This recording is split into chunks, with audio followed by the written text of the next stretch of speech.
Assalamualaikum warahmatullahi wabarakatuh. Waalaikumsalam warahmatullahi wabarakatuh. Permisi Bapak, sebelumnya mohon maaf mengganggu waktunya. Saya Nadifa dari Universitas Peradaban, Prodi Manajemen. Di sini saya dan teman-teman meminta izin ingin mewawancarai Bapak untuk memenuhi tugas manajemen pemasaran kami terkait usaha yang Bapak punya. Bapak berkenan diwawancarai oleh saya. Siap. Terima kasih Pak. Sebelumnya bolehkah Bapak memperkenalkan diri? Ya, nama saya Muhammad Romaspur dari Dusun Kalerang. Ya, baik Bapak Romas. Bisa saya mulai pertanyaannya ya Pak? Silahkan. Yang pertama, kira-kira sudah berapa lama usaha ini ada, usaha Bapak yang Bapak punya? Ya, sebetulnya usaha ini kan semenjak buyut saya, berarti turun-temurun. Kalau berapa tahun nggak bisa dipastikan, kemungkinan sekitar tahun 60-an. Jadi saya ini generasi ketiga kalau nggak salah ya.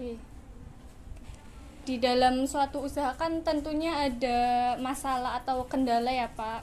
Nah, kendala apa saja sih yang pernah Bapak alami selama menjalankan usaha ini? Kendala yang biasa dialami selama ini biasanya itu terkendala masalah bahan pokok, mahalnya bahan pokok, terus karena kebetulan usaha Bapak ini menggunakan cara modern yaitu mesin, karena usaha ini biasanya kan ada yang cara tradisional dengan batu dan sekarang cenderung ke modern ya dengan mesin. Kendalanya mungkin masalah bahan baku dan pengadaan mesin. Ya. Dari pukul berapa biasanya Bapak mulai produksi tahunya Pak?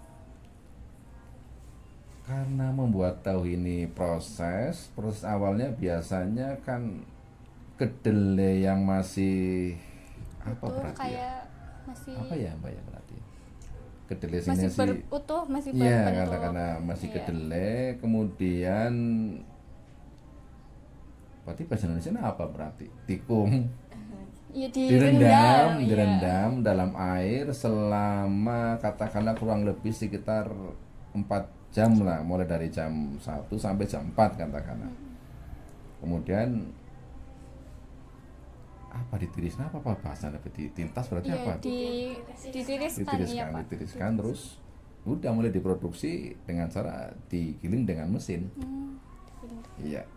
Adapun sampai jam berapa itu tergantung banyak sedikitnya bahan yang akan diolah menjadi tahu. Kalau banyak berarti semakin lama, kalau sedikit berarti semakin pendek waktu yang dibutuhkan ya. Baik Bapak. Setelah produksi jadi biasanya itu disuplai kemana saja atau hanya dijual di rumah? Sementara ini yang sudah berjalan berarti disuplai di Pasar Bumayu dan di Pasar Krengseng. Nah, dan tidak menutup kemungkinan banyak juga konsumen yang membeli di rumah gitu ya. Kalau boleh tahu nih ya Pak, berapa sih keuntungan yang bisa didapatkan dalam waktu satu hari? Kalau bicara masalah keuntungan tidak bisa dipastikan untungnya dapat berapa, apalagi di zaman sekarang. Mungkin ini terkait dengan pertanyaan yang tadi ya Mbak, yang katanya apa dapat berapa, katakanlah yang bisa diprediksi, karena zaman sekarang yang tadi pernah saya sampaikan mulai awal corona sampai sekarang belum bisa bangkit dari corona, terus kita terpuruk, akan bangkit, terjadi krisis mahalnya harga bahan kedelai. Di sini sudah agak mendingan, dihajar maning kelangkaan minyak goreng kelapa. Ning kene pan mulai lancar maning, dihajar maning perlindahan pasar seng. Sehingga untuk bicara masalah hasil berapa, satu hari berapa, nggak bisa. Tergantung Jumlah paling sedikitnya produksinya jumlah juga. produksi. Ya. Terus,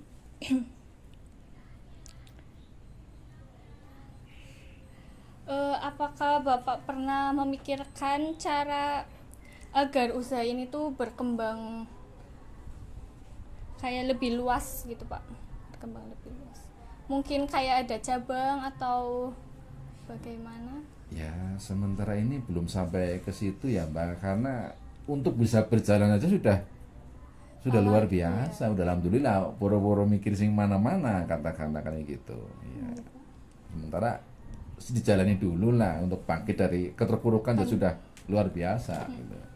Kerugiannya dan sebabnya. Kalau kita bicara masalah kerugian sebetulnya ya sering, termasuk tadi yang saya sampaikan corona, katakan itu kalau dipikir secara materi ya rugi. Iya. Ya rugi corona, terus Naiknya harga naiknya kedelai, kelangkaan minyak goreng. goreng, terus perpindahan pasar, kita mau dari nol lagi. Terus yang kerugian dari faktor alam kan terjadinya banjir. Sehingga bahan baku kedelai yang tadinya mau untuk produksi kan terbawa banjir. Iya. Hal-hal seperti itu. Dan apa yang Bapak lakukan jika terjadi kenaikan harga pada bahan dasar dagangan Bapak? Kayak tadi. Ya berarti mau tidak mau ya, karena ini untuk bicara masalah tahu ya Mbak ya, berarti kan yang tadinya ukurannya potongannya sekian untuk mengimbangi naiknya harga bahan dasar dan bahan baku, sehingga potongannya yang tadinya sekian ditambah sekian. Jadi berkurang gitu Pak? Enggak, maksudnya yang potongan tahunya katakanlah 150 katakanlah, kita tambah lagi menjadi 170 atau 180 untuk mengimbangi kenaikan harga bahan baku. Oke Pak, yang terakhir nggih, motivasi untuk anak sekarang agar bisa memulai bisnis mungkin Pak? Ya kalau menurut saya sih jangan mudah menyerah, udah gitu aja.